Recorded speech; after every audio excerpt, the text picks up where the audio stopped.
In my 5th year with James, he asked me to marry him in a really spectacular way. But just the night before our wedding, I caught him pushing his foster sister, Sarah, against a wall, saying, "I'm with her just to keep her away from David." He looked at her and asked, "Do you really want to watch me marry someone else?" I wasn't about to play a secondary role in their big love story. As I was getting ready to call off the wedding, someone grabbed my wrist. They leaned in close and whispered, "I'm planning to crash a wedding. Want to join?"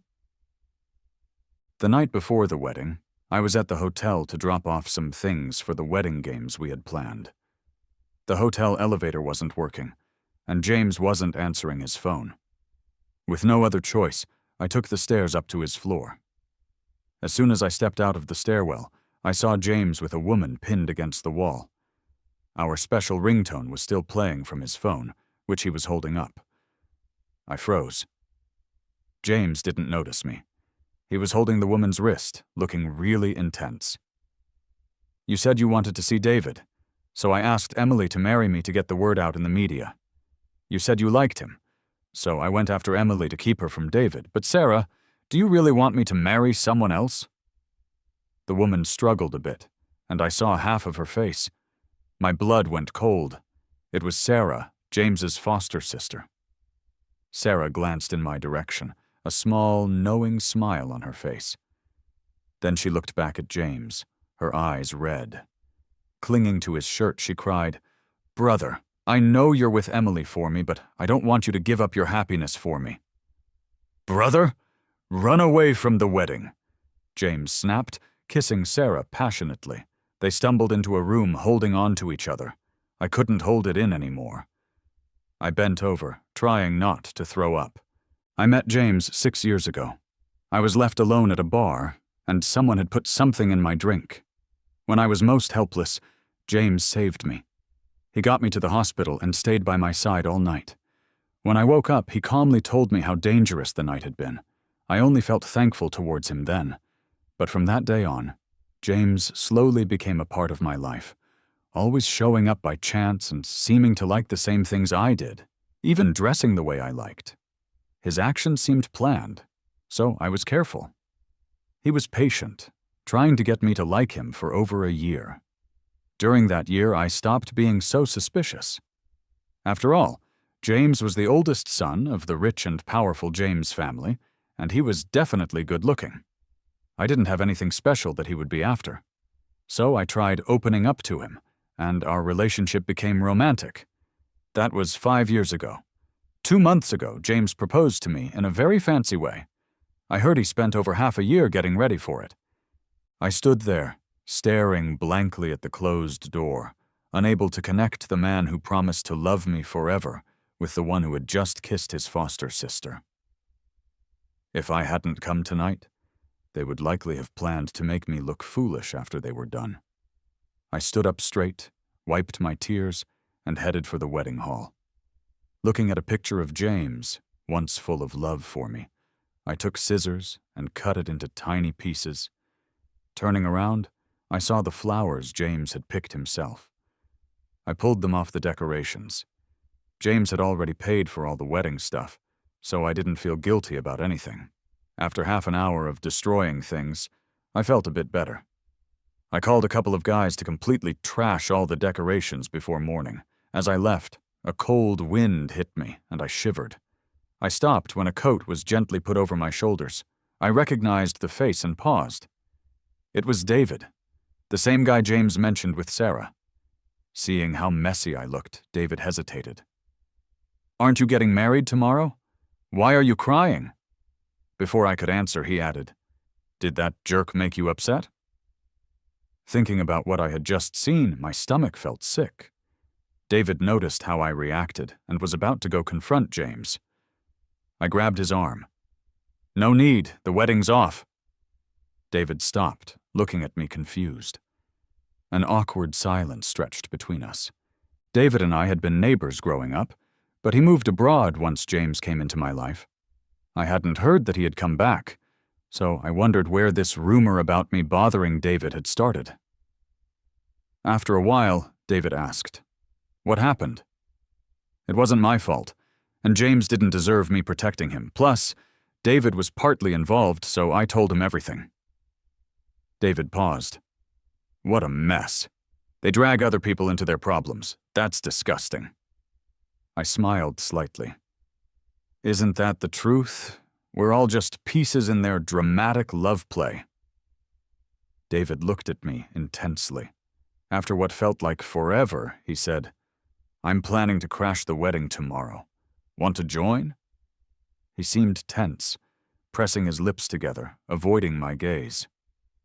Seeing I was unsure, he continued, Doesn't Sarah like me? Liked me enough to have James chase you to keep us apart. Imagine if I were your groom instead. Doesn't that sound interesting? I looked down, my mind racing. That sure sounds satisfying. But what then? What do I do next? Thinking about it, I shook my head. I'll just tell everyone the wedding's off. Thanks for the offer anyway, I said, turning to leave. David quickly blocked my way. He was so frantic he started stuttering.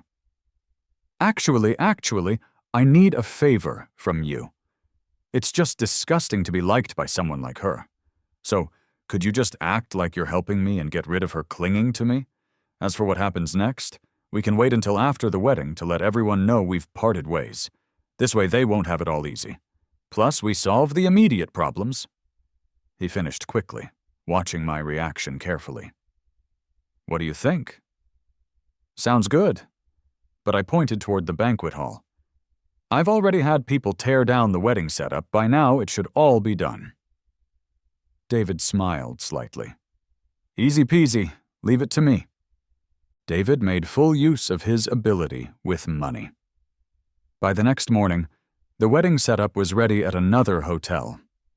Our mutual friend of James and I was taken aback when they received the last-minute update about the location.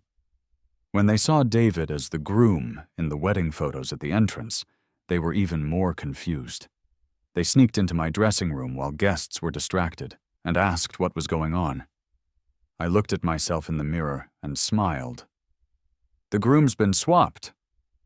Hearing this, they exchanged glances. After a while, a girl cautiously asked, You finally figured it out?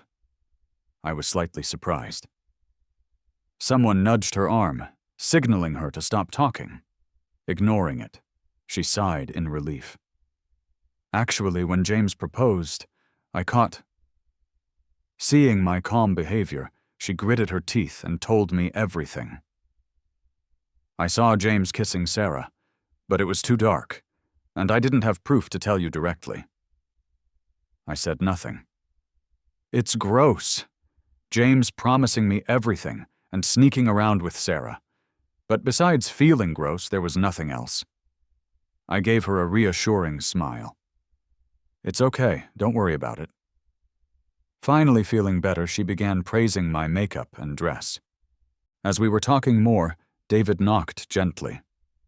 The ceremony's about to start. Ready? Seeing him in his suit, a silence fell in the room. Soon, friends found reasons to leave for their seats. David's usual cold look disappeared. He stared at me through the mirror. I felt uncomfortable under his gaze and wiggled my fingers at him. How'd you find this ring on such short notice? Fits just right. He jolted at my question, quickly looking away. A bit awkward. Borrowed it from someone. I nodded, not asking more questions. The wedding went surprisingly smoothly. With David holding my hand the whole time, my nerves slowly settled. Until the ceremony ended, and we were headed to the party afterward. Just outside the hotel, Martha's relatives were waiting outside the banquet hall. As soon as the door opened, Martha pointed at me, furious. We prepared for so long for this wedding, and you not only destroyed it, you even changed venues and swapped the groom last minute? David's eyebrows furrowed, about to speak, but I stopped him. I looked Martha in the eyes. Your son tricked me into marriage and then ran away with someone else. Why should I stay at the wedding place to be laughed at? This made the relatives whisper amongst themselves. Tricked into marriage? What does that mean, running away? So it's James's fault? Yeah, if James wasn't in the wrong, why disappear on his big day? And do you notice someone's missing today? The relatives quickly looked around, figuring it out. Normally close Sarah, usually by Martha's side, was absent too. Listening to the murmurs, Martha's face went pale. Ran away? That's not what he told me. He said Sarah had a car accident, and he had to... She stopped herself. It was all clear now. James had run away, leaving the blame squarely on me to save face. David snorted. Car accident? Check hospital records then. And you, Martha, no one else could take her to the hospital. Martha slowly calmed down. She looked at me directly. Emily, so it's... Is it true? She struggled to find words, finally closing her eyes before speaking. Did James really run away? I nodded. Yes, and Sarah's the reason he ran. Martha almost lost her balance. Getting back control after some time, she said. I was too impulsive. I apologize for that. David's expression was still unhappy, but he stayed silent. With things as they were, Martha left with her relatives. David and I were unaffected, and we moved on with friends to the next place. The lively mood lifted the sadness in my heart, and I joined in the fun. But after a few drinks, some friends got excited about seeing mine and David's marriage license. Someone mumbled, David, the Ice King, let's see his face on a marriage certificate. Hardly said when another replied, Ice King? Didn't you see he hasn't stopped smiling at Emily all night? I couldn't help but glance over at David from afar. Sure enough, my eyes met his in the air. He looked like he was shocked, quickly looked away, and drank his drink in one go. Someone, encouraged by the alcohol, called him over, insisting on seeing the marriage certificate. David walked over and casually said, We didn't get the license yet. Seeing everyone's expressions turn weird, I quickly added, It's not the right date yet. We're having the wedding first and then getting the papers. Hearing me explain, they didn't ask more questions, just said we must post the certificate online when we get it. Things calmed down. David sat next to me, hands on his knees, a bit nervous as he spoke. What you just said, is it true? I hesitated. I think we should skip it, don't you? The wedding's already over. David lowered his eyelashes, keeping his feelings hidden. But they said they wanted to see our marriage certificate. What if we never get it? I stayed silent. Stalling wasn't going to work on them. As long as they didn't see the photos, they wouldn't let it go. Feeling my mood, David suggested, We could actually get the license. It'd make it more convincing. We can always switch it later once all this is over. Raising an eyebrow at him. But isn't this stuff already over? David looked a bit uneasy under my gaze. Nah, it isn't. He'll definitely be back causing trouble. He was still thinking of excuses, but I cut him off. Then let's get it. The next time I heard from James was after David, and I got the license. I wasn't really interested in his business, but David had mentioned a thing or two. I heard that after Martha left the hotel that day, she couldn't get in touch with James or Sarah. After hearing what David and I said that day, she was furious and stopped their money. But what really happened? No one told James. Once his money was stopped, James and Sarah couldn't last long. James figured his running away from the wedding had me feeling bad, which is why Martha was so angry. Trying to calm his mom, he sent me an apology text. Emily, I'm sorry for hurting you. Seeing this message, I realized I forgot to block him. Before doing so, I replied, If you're sorry, go to hell. Then I blocked him without hesitation. Right after shutting off my phone, Martha texted. She said it was her fault, that she raised him wrong, and it hurt me. So she demanded James win my forgiveness. She even hoped we could get back together. David glimpsed the message and rather meanly said, Marrying two people is illegal, you know. I nodded. Oh, I had figured out a while ago. He insisted on getting the license to cut the last tie to James getting back together with me. But honestly, he overestimated my feelings for James. I'm not a trash can for disgusting people. Thinking about it, I wrote a long message to Martha. Auntie, there's no chance for James and me. I'm married now, so let's not stay in touch. Once it's sent, I blocked her too. I wasn't blind to Martha's little plans. When she first confronted me at the hotel, she already knew it was James who left the wedding. But she didn't think it was a big deal. What angered her more was me quickly finding a new groom. But when she found out James left because of Sarah, things changed. She needed me to get back with James to cover up the scandal. She even put her pride aside for it. Seeing all I'd done, David smiled slightly, but tried to hide it when I looked at him. You're smart, figured out her plan. I frowned. Try again with the compliment. David cleared his throat. You're really not dumb. I turned away without even a glance. Move your stuff to the guest room. David seemed confused. Why? I smiled. Because I don't want to see you. 2 days later, I got a message from my best friend, Jessica. She seemed pretty excited, sending several long voice messages. Once her messages slowed down, I started listening to the first one. Emily, you wouldn't believe how awesome that was. James must have thought you were at my place and came knocking, asking where you were. I straight up told him you're married. Guess he didn't believe me, but I gave him a good scolding. Finally chased him out with a broom. Remembering her past brave actions, I couldn't help but chuckle. I trust your fighting skills. She sent another voice message. Heh, just watch out. If he shows up at your place, make sure David steps in to kick him out. Don't get hurt. Feeling warm inside, I replied with a hug emoji. After checking with who knows how many people, James showed up at my door. He instinctively tried to unlock the door with his fingerprint but couldn't.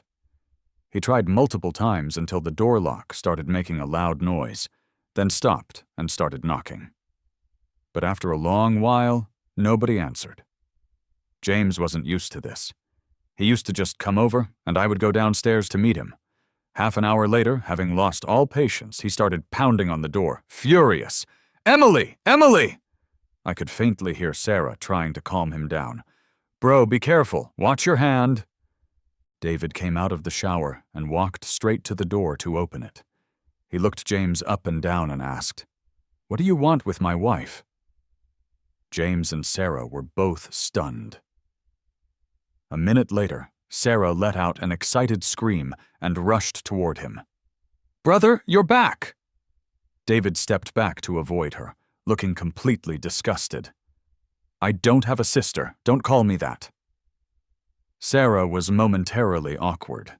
Before she could say anything, David asked again, Why are you looking for my wife? James finally understood. He couldn't believe it and spoke up. Emily really got married? To you? Sarah's smile froze. She kept denying. No way! Absolutely not! How could you marry Emily? She looked at David, seeking confirmation. Brother, are you joking? James refused to believe it. He pushed past David, trying to get inside to find me. But David didn't move an inch, and James instead stumbled back. Emily couldn't have married you. That's impossible. David was done talking. He just pulled out 2 bright red marriage certificates from his pocket. To prevent James from grabbing them, he even opened them. See clearly? Emily, my wife, legally. Sarah stared hard at those 2 marriage certificates, screaming hysterically. How could you marry Emily? How dare you? James frowned slightly and scolded her softly. Sarah. Sarah acted like she couldn't hear him, repeating herself over and over. James snapped back and tried to rush in again. I don't believe this. Let me see Emily. Let me see her. I feared David might struggle handling them alone, so I wanted to check the situation. But as soon as I stepped out of the room, I saw David lift his long leg and kick James quite far back. He then swiftly shut the door. I was dumbfounded. Just like that? David turned and saw me, instinctively shoving the marriage certificates back into his pocket. I frowned. Didn't I put those away? Why are you carrying them with you? David avoided eye contact. Your friend messaged me to protect you. I figured he might come by. His voice got lower. Isn't this more effective than arguing with him? James seemed to have heard my voice and started pounding on the door. Emily, did you marry David just to make me regret it? I rolled my eyes and ignored him. James soon had no time to question me further, because even through the door, I heard Sarah yelling at him. Didn't you say they'd never cross paths? Why are they married? It's all your fault, you worthless fool. James seemed embarrassed, comforting, and dragging Sarah away forcefully. David and I moved away from the monitor. David's expression was quite hard to describe. She actually has a crush on me. That's terrifying. I nodded in agreement. Then David changed the subject. Good thing you saved me. If you hadn't agreed to marry me, I'd be haunted by that nutcase. I raised an eyebrow. So, how are you going to thank me? David peeked out the door to make sure they were gone, then undid the first button of his shirt. If you don't mind, I could... He didn't finish those 4 words, but I instantly got it. Blushing, I grabbed a nearby pillow and threw it at him. David! David dodged slightly to avoid my attack. I glared at him and turned back to my study to continue working. By the time the monitor sent another alert, David and I had already landed in the neighboring state. The first thing we did upon landing was head to a famous local escape room. I'd seen countless great reviews about it online, but had never gone. Only because Sarah claimed she was scared, and James took it off our schedule. I shook my head to get rid of thoughts of those annoying people, focusing on the puzzles. The room wasn't too difficult, so David and I didn't spend much time there. Everything was going smoothly, until an actor suddenly jumped out from a side room as we were about to leave. Startled, I screamed and buried my head in David's chest. David, caught off guard, took a step back and bumped against a sharp decoration behind him. He let out a low hiss, yet he still held me tightly with his other hand. My heart was racing, but I eventually calmed down. As we stepped out into the bright light outside the escape room, I noticed a small bloodstain on David's back. I gently tugged his hand. David, you're hurt. David took my hand in his, smiling. It's not a big deal. We just need some ointment for it. I quickly searched on my phone, then dragged David into the nearest pharmacy. As soon as we got back to the hotel, I insisted he take off his shirt. Unexpectedly, David's ears turned red. I can handle it myself. I nodded, handing over the ointment and cotton balls. Sure, I'd love to see you do it. The spot where he was injured was impossible for him to reach on his own. David stubbornly tried multiple times, but never quite succeeded. The medicine didn't even go on correctly, not to mention it hurt a bit at the wound. Watching him closely, I caught his eyes shifting, and suddenly he let out a dramatic ouch sound. I grabbed the medicine with a bit of attitude and helped put it on him. David's quite the clever one. Not only did he make delicate grunts of pain throughout my bandaging, but he let out all these little pained gasps. At first, I didn't think much of it and just instinctively blew on it to ease the sting. When he did it again and again, I got wise. I purposely poked him where there was no injury. Sure enough, David yelped. I neatly gathered the cotton balls and ointment and fixed him with a look. David? He didn't seem to notice anything wrong. Yeah? I poked him harder in the back. You're yelling in pain from a spot that's not even hurt. David's face froze, and he answered honestly. I forgot. He sneaked a glance at me, carefully. You seemed so worried. I thought it was pretty serious. He was trying to play the injury angle for some sympathy. Turns out he was barely hurt at all. I laughed silently, not responding. David must have thought I was angry or something, so he hurried to explain. It wasn't on purpose when I bumped into it. He wasn't wearing a shirt, and when he turned like that, his abs were right there in my view. For a moment, I couldn't look away. David caught on fast.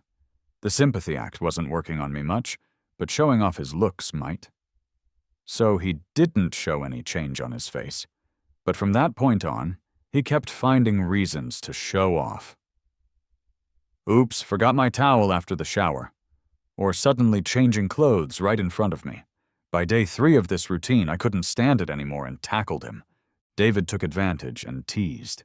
Close to my ear, he whispered as I was drifting off, "If I knew you were into this, I would have tried seducing you 5 years ago." By the time he said that, I was too sleepy to really understand it. On the 7th day of my honeymoon with David, James called again. This time he was cautious. Somebody else spoke first, and only after my response did he take the phone. He even tried changing his voice so I wouldn't recognize it. He started quickly. "Emily, I realized I was wrong. I shouldn't have left for Sarah, and I shouldn't have hurt you for her." "Emily," I cut him off. "I saw and heard you two kissing right outside your door that day." His excuses stopped short. Not waiting for more, I hung up and blocked the new number too. David frowned. "He's still not giving up?" I shrugged. Maybe he's regretting it, but why should I care if he regrets it? That night, coming back from a walk with David, someone blocked our path. It was Sarah. Seeing our clasped hands, she looked furious. "Let go of him! Let go!" David slightly frowned and instinctively put himself between me and her. This only made Sarah more angry. Pointing at me, she shouted, "Emily, my brother saved you back then. How can you just leave him?" David and I just kept backing away without much fuss. We were trying to make a run for the room while she was yelling. But every step we took back, she moved forward. Eventually, she reached out to grab David's hand. "David, don't stay with Emily. She was drugged once, and my brother is the one who saved her." I laughed outright. "So? I owe him my life, and what, marry him? Even after you two kiss in front of me, I'm supposed to cheer for that? What era does she think we're living in?" Sarah seemed hurt where it mattered, shaking her head. "It's not like that. David, I didn't. Someone like James isn't my type." Just then, James's voice came from behind. "Sarah." He looked at her with so much disappointment. Sarah flinched, but seeing us with David, quickly became stiff again. "I really don't care about you. If I didn't need you to get rid of Emily, I wouldn't be hanging around you all day. You're useless. James, I gave you so many good ideas, and you still couldn't pull it off. Watching them get married, James, I hate you." James's face turned icy. Right in front of both David and me, they started turning on each other. James walked up to her and grabbed her neck, teeth gritted. "You like David so much, why didn't you tell him you framed it? That you drugged Emily and had me rescue her?" Seeing David's growing dislike, Sarah rushed, "No, David, he's lying!" David jerked away from her. "You and I have nothing to do with each other. Don't call me that, it's disgusting." James looked at us, then back at Sarah, unable to believe. "He's not really your boyfriend. You tricked me?" Sarah avoided looking at him, not daring to face James. At this point, what didn't James understand? He shoved Sarah aside, then tried to grab my hand. "Emily, she deceived me. She told me David was her boyfriend and you were desperately trying to take him away. That's why I got close to you. That's why I ran away from the wedding. Emily, I was just blinded. Can you forgive me, please?" David kicked him right in the chest. "So you drugged my wife and dared to pretend to be me?" I looked up sharply at David. James stared at David in shock. "It was you?" I finally understood everything. David was the one who saved me back then. But James took on his identity and, because of Sarah, used it as a reason to get close to me. Everything started with Sarah's lies. I took a deep breath and turned off the recording. "David, call the police." David nodded and dialed the number. Sarah rushed forward, trying to snatch the phone away. "You can't call the police, you can't." James grabbed her, grinning like someone crazy. "Scared now? If Emily won't forgive me, then you won't have a good time either." While they were tangled up, David finished the call. Sarah tried to run but couldn't get away. In desperation, she picked up a nearby brick and smashed it hard over James's head. While hitting him, she kept muttering, "It's all because you're stupid. You believe whatever I say. If you promise to help me, you should see it through." Afraid she'd turn on me next, David took advantage and pinned her hands behind her back. The sound of sirens was approaching fast. Sarah pointed at James on the ground. "It was him! I did nothing!" Almost at the same time, David and I pulled out our phones. "We've got recordings. She admitted it herself."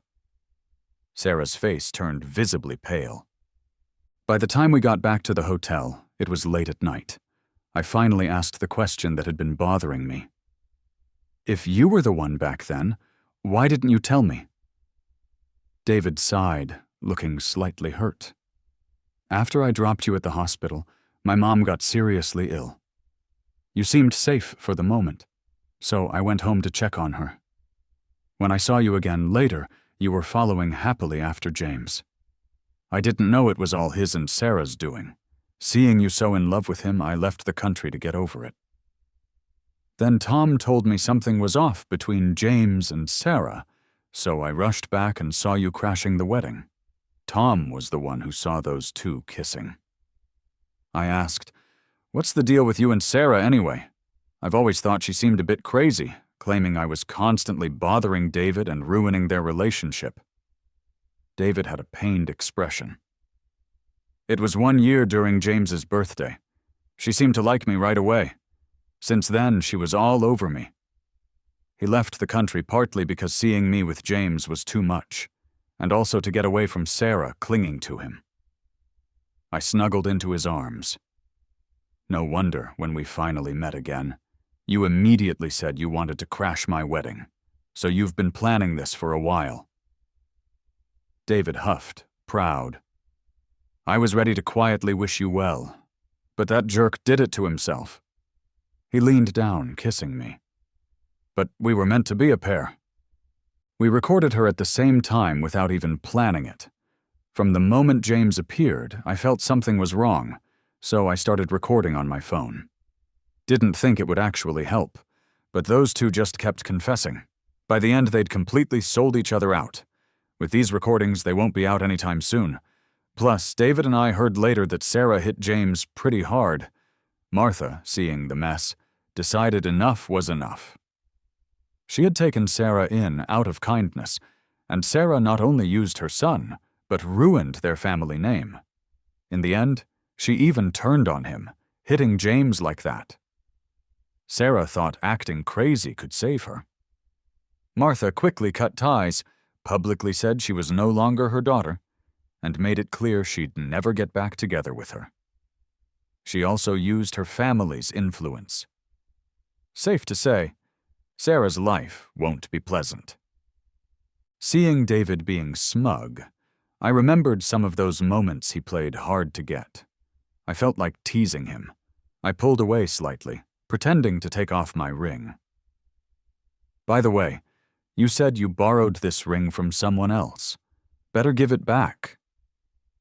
Barely getting the ring halfway off, David reached out and pushed it back on. He grit his teeth, looking at me. "Didn't you notice our initials engraved inside? And who else could I borrow a ring from that fits so well?" I played dumb. "You said it yourself." "Oh, and you also said after everything's settled, div." Before I could finish, David shut me up with a kiss. He didn't let go until I was weak in the knees. "You believe whatever I say? Then I say tonight." His voice dropped for the last few words, and I pushed him away, heading for the door. Denied. David pulled me back by the waist. "Didn't catch that." Eventually, I didn't even have the strength to playfully bite him. I swear, starting tomorrow, David will sleep in a separate room. But before I could even make that rule, David made me realize actions speak louder than words. You just can't say certain things lightly.